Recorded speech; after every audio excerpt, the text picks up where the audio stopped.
შენ არ უყვები არავის შენს პრობლემებზე, იმიტომ კი არა, რომ ისინი არ არსებობენ. არა, შენ თვლი, რომ ყველას თავისი სირთულეები აქვს ცხოვრებაში და აღარ გინდა ზემოდან შენც დაუმატო. დამოუკიდებლად იშუშებ სულიერ ტკივილებს და დამოუკიდებლად გევი ფეხზე მორიგი დაცემის შემდეგ.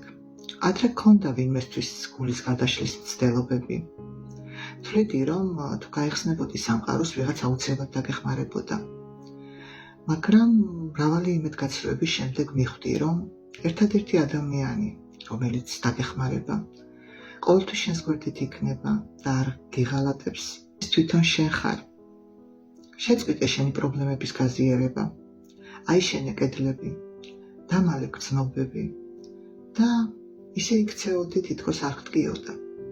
იქამდე, ვიდრე რაღაც მომენტში ეს სიმართლე დარგა და იქცა.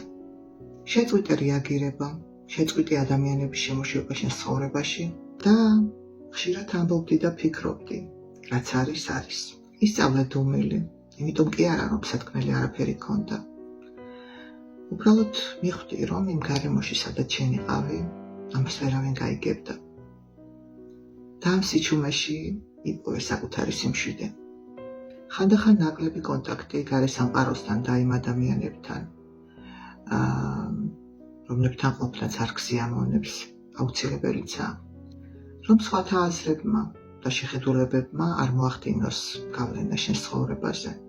კარგი იქნება, თუ შევჩერდებით და ვისწავლით საკუთარი თავის მოსმენას.